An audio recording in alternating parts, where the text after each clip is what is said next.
Hindi natatakot ang Pangulong Ferdinand Marcos Jr. na pumunta sa Davao para tiyakin na maayos ang kalagayan ng mga biktima ng lindol sa kabila ng mga banta sa kanyang buhay.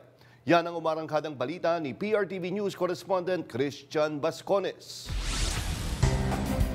Hindi takot ang Pangulong Ferdinand R. Marcos Jr. na personal na pumunta sa Davao. Ayon kay Palace Press Officer Undersecretary Attorney Claire Castro, kahit anong banta pa man ang kanyang matanggap, hindi ito magiging hadlang sa kanyang ginagampanang tungkulin bilang presidente. Ang mga Davaoenos po, mababait na mga kababayan natin yan. Alam po natin na sila ay may puso at alam po nila ang mga taong tunay na tumutulong sa kanila. Hindi po matatakot ang Pangulo na siya ay pumunta sa Davao dahil ang mga Davao ay kababayan natin at sila po ngayon ay nangangailangan ng tulong. Kanina binisita ni Pangulong Marcos Jr. ang mga lugar na pinadapa ng lindol. Una niyang pinuntahan ang District Hospital sa Manay na bumagsak matapos ang pagyanig. Nangako siya na magpapagawa siya ng bagong pagamutan sa lugar. Pinasyalan din ng Pangulo ang mga bakwit doon, pati na rin ang bayan ng Tarragona. Huwag kayong magdadalawang isip kung anong pangangailangan ninyo, sabihin ninyo sa amin. Kung kaya namin dalhin, kaya namin ibigay, gagawin namin. At hindi ito pangminsanan lamang.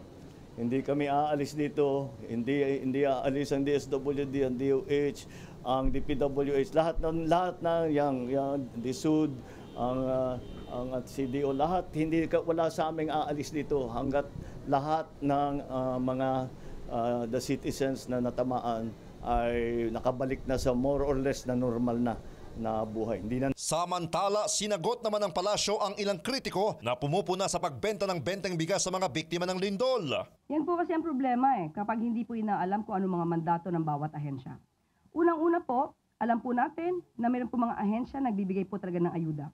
Napakita po natin at naibalita natin kung ano-anong ginagawa ng ibang ahensya tulad ng DPWH, DSWD, pati na po ang DSUD para sa pagtulong sa ating mga kababayan. Nilinaw ng palasyo na hindi mandato ng National Food Authority ang mamahagi ng bigas, kundi ibenta ito sa mas mababang halaga para abot kaya ng mga biktima ng lindol. Payo ni Palace Press Officer Yusek Claire Castro sa lahat ng mga kritiko, araling maigi ang mga pahayag bago i-post sa social media. Samantala, 298 million pesos ang kabuuang halaga na tulong pinansyal na ibinigay ng Office of the President sa mga lokal na pamahalaan ng Davao at Caraga regions.